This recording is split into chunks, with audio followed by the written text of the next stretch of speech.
Welcome to Heart of a Halfling, where we talk about Lord of the Rings and a little bit about D&D. So let's get to it.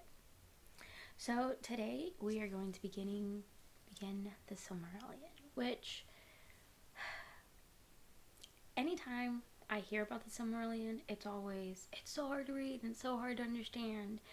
And yeah, it is. So I'm going to be here and help you guys through this and help myself too. I've only gone through just the first few chapters of the Silmarillion in the past, and now we're going to really dive into it. So with that, I want to put a little context behind the Silmarillion, especially for people who may not know. So the Silmarillion was written by J.R.R. Tolkien, who was born January 3rd, 1892, and died September 2nd, 1973. He did marry. He had 4 children. In his lifetime, he was in both world wars. In the Second World War, he was actually a code breaker, which really makes a lot of sense for Tolkien.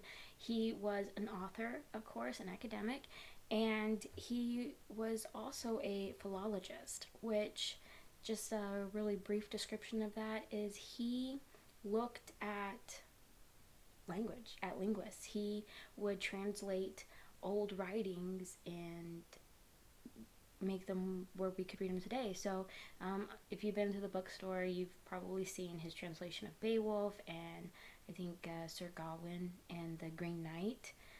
So that was his thing, and knowing that is no surprise then that he created his Elvish language first. That was the first thing he created, and from there he created Middle Earth to have people speak the language he made, which I think is just really cool. So he was Roman Catholic, so you'll see some of the more, biblical influences in his writing. And I just want to make a point. I'm going to be reading all of Tolkien's work as close to how he intended it to be interpreted. And that may not make sense to some people, but basically I'm not going to be reading his work and putting 2021 social concepts behind it. I'm going to be reading it like someone who was in 2 world wars in the 40s, okay? The second thing, as far as the Silmarillion itself, so it is a collection of notes and stories that Tolkien had written over the course of 50 years. And when he passed away, Christopher, his son, came in and tried to gather up all his notes and tried his best to find completed stories or to complete the stories and put them all together. And that's how we get the Silmarillion. So as we're reading through it, there'll be times where location isn't totally clear. There'll be times where perspective might change a little bit, and that's because essentially they're kind of unfinished. They're not fully fleshed out. These are just scribbles that Tolkien wrote down and Christopher tried his best to put together. Now, that being said, there are some stories in the Silmarillion and in the Unfinished Tales that have been taken and fleshed out. And so there are books of the more fleshed out stories. And if this goes well, maybe we'll go and read those as well.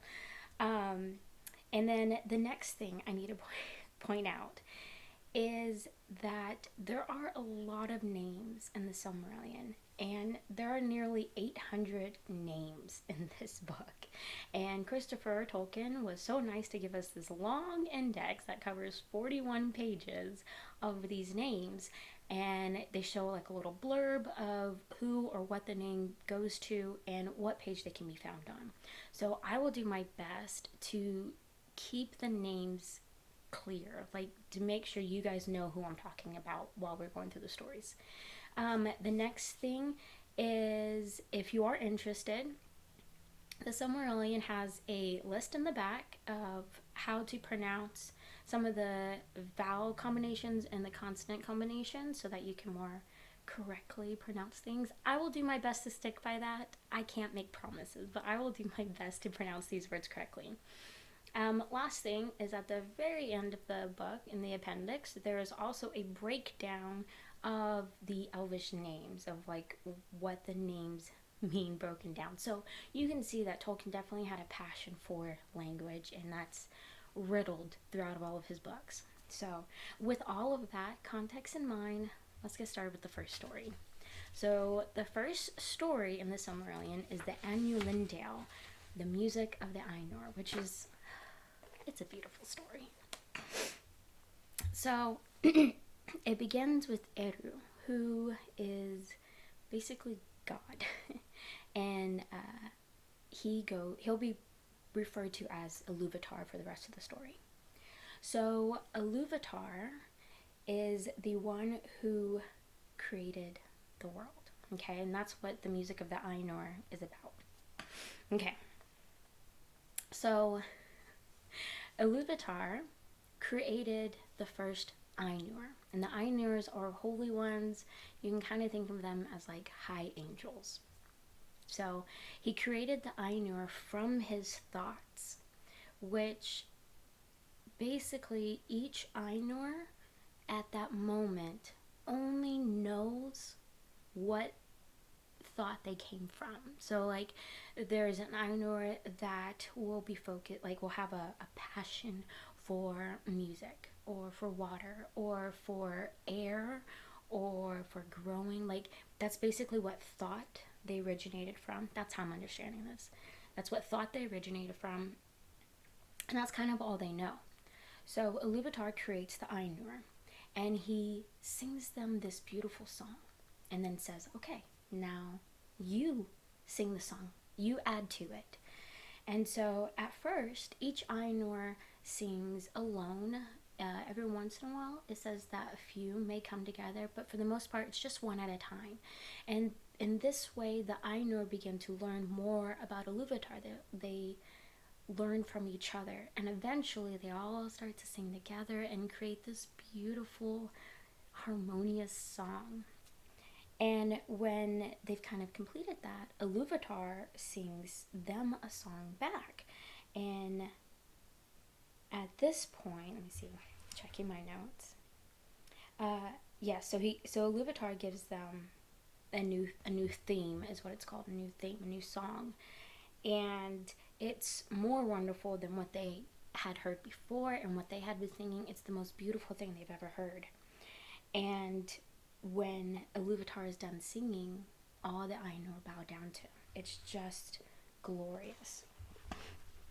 And he gives them like this theme was the flame imperishable, or later the imperishable flame. And Iluvatar wants the Ainur to create a great music, something beautiful, and to continue to add to it. So the Ainur begin to all sing in this beautiful way, and it says that it fills the void, so that the void is no longer empty. Like this beautiful music echoes out into this void. And it says that music like this was never made again. It would not be made until the end of the world, when the children of Iluvatar, elves and men, would be rejoined with the chorus, and then would be given like their purpose in life, the secret fire, which I just think is so beautiful.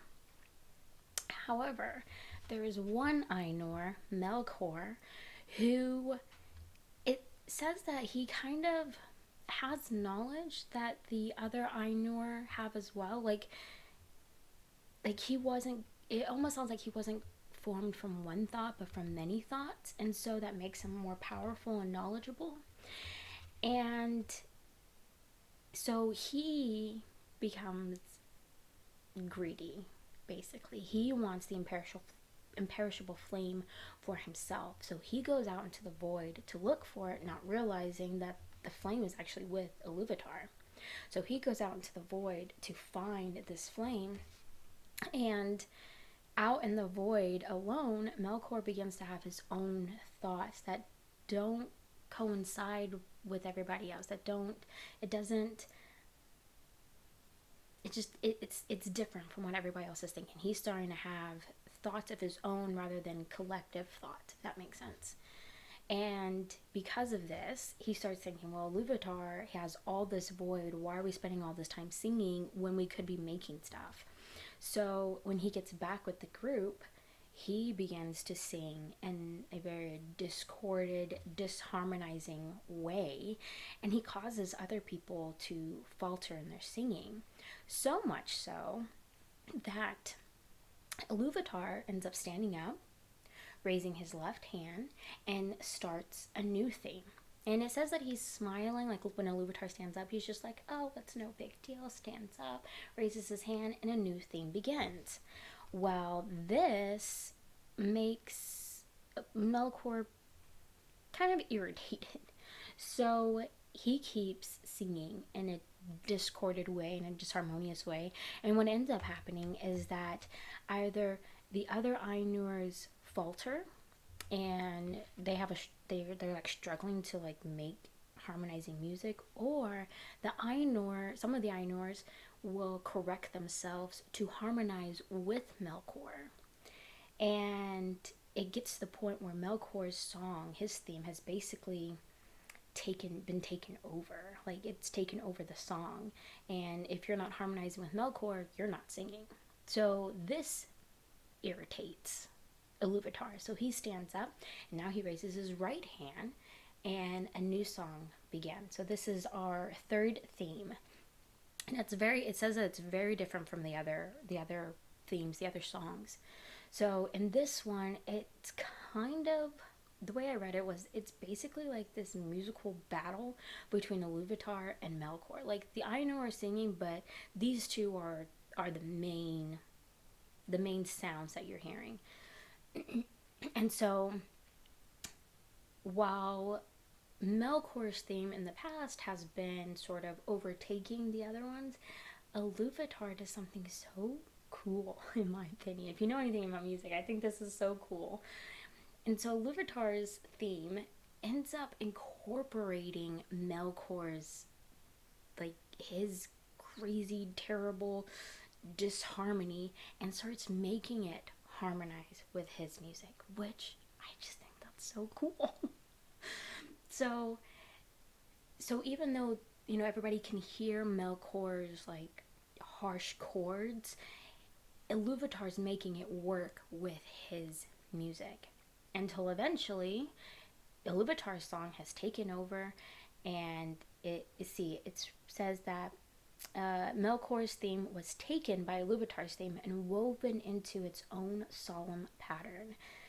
And so then at the end, Iluvatar rises for the third time, and in one deep, piercing chord with both hands raised, the music ceases. So here, Iluvatar notes how powerful Melkor is. Like, he points out that, like, this was a feat for Melkor to be able to take over as much as he did. But then, let me get to it. But then, Iluvatar basically puts Melkor in his place. I'm going to read it to you real quick. So mighty are the Ainur, and mightiest among them is Melkor.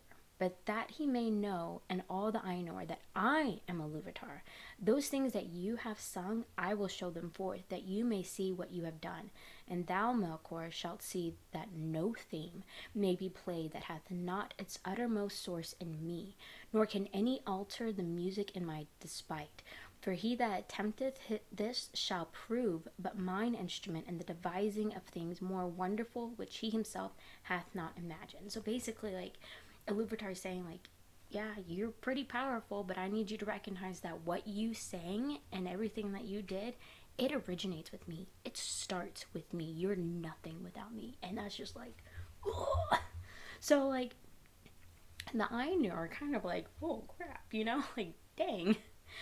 But they're ultimately, like, amazed by Iluvatar, right? But Melkor, it says Melkor was filled with shame, of which came secret anger, which is never a good combination. So you can kind of see where this is going.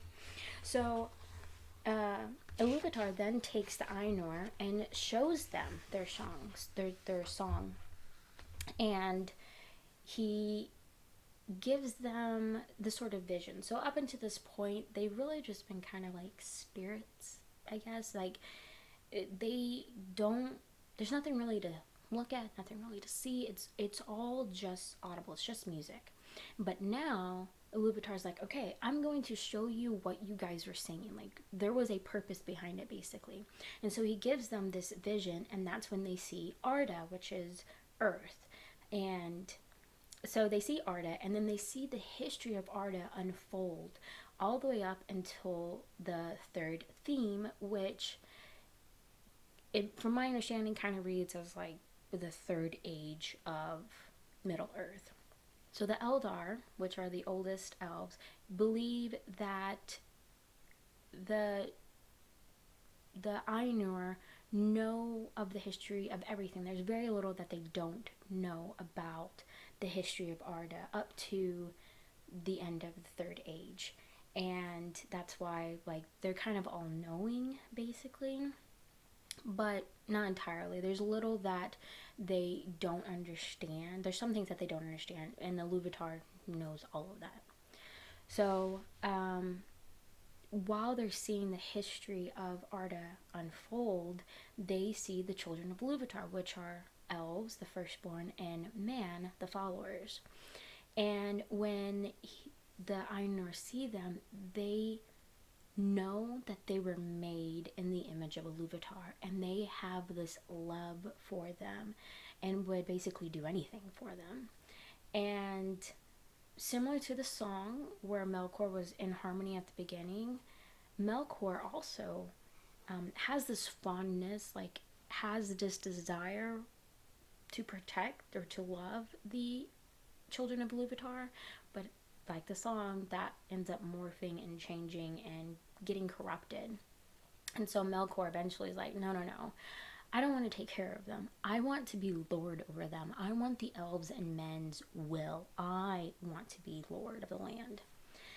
And so the Ainur see the beauty of Arda, and they particularly praise the water, which it's kind of thought that water holds the echoes of the song, and so the Ainur kind of hold that in the most regard.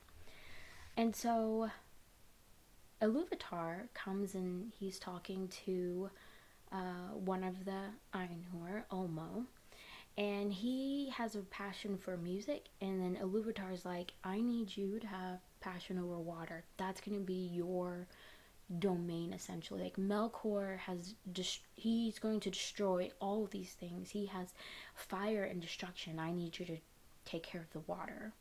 And so almost like, yes, of course, I'll do that. And Iluvatar says that you will work together with your closest brother Manwe, who his thing is air and wind, and he's the noblest of the Ainur. And then thirdly, you see Alue, which he focuses on growing, on making things. It says that he doesn't really care about keeping those things. He just wants to make things. He's just like putting stuff out there for everybody to enjoy, and then he goes on to make something new. So these three are going to be working most closely together, and it says that they served faithfully the purpose of Iluvatar. And suddenly the vision ceases, and they realize that it was all a vision, it wasn't real. Like, what the heck? And this seems like it's taken, like, the vision ends at the end of the third theme, which would be the fading of elves and the dominion of men, which, if you don't know, that's basically what the Lord of the Rings trilogy, it ends with the fading of elves and the dominion of men.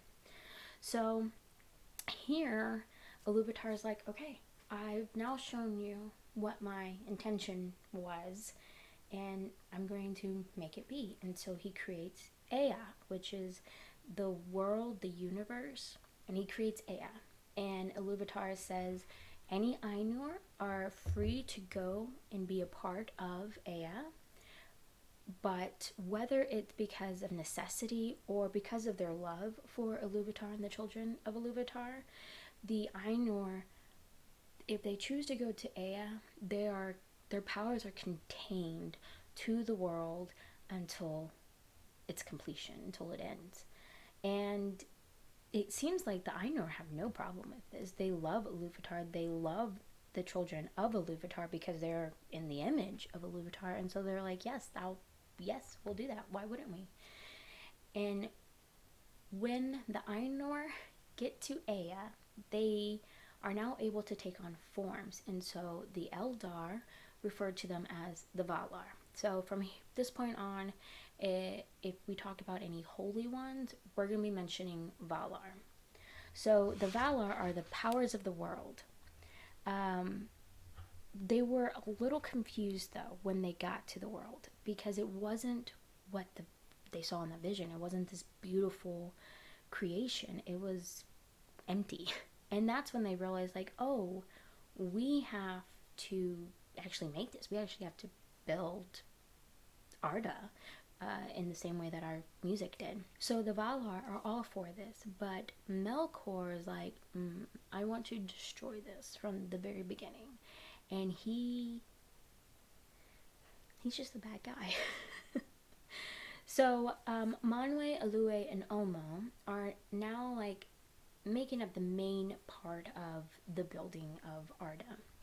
And Manwë was closest in power to Melkor and was the main instrument, the main music, I guess, in the second theme against Melkor. So Manwë ends up telling Melkor that he's not going to have rule over the others, like the other spirits, the other Valar. Manwë calls in the other Valar, the other spirits at this point, to help and keep Melkor away. So for a while, Melkor stays away, but he's scheming the whole time.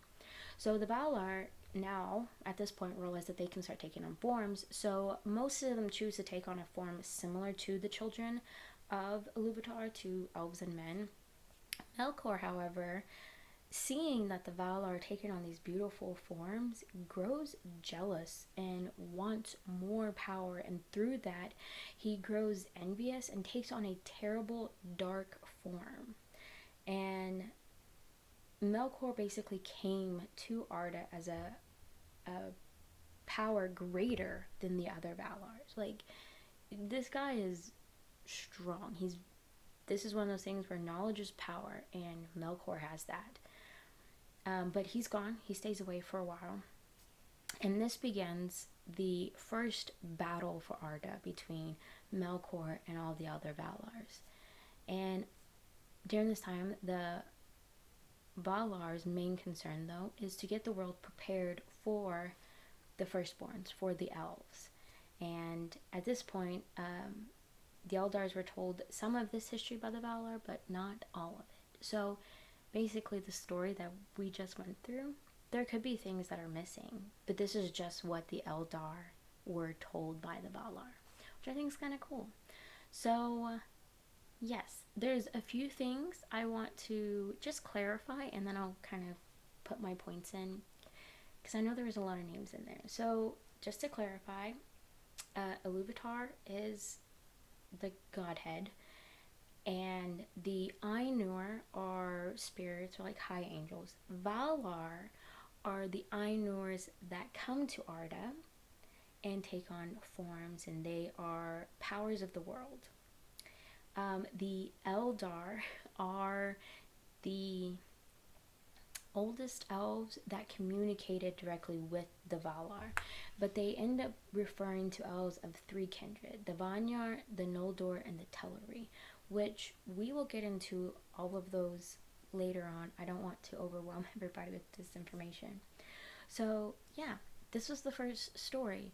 So some things that I really liked about it, or at least that stood out to me, is one, you can definitely see Tolkien's sort of Christian influence in this. And the other thing, which I don't know if this is really common in world building concepts, but the idea of music building Arda is very similar to C.S. Lewis's building of Narnia.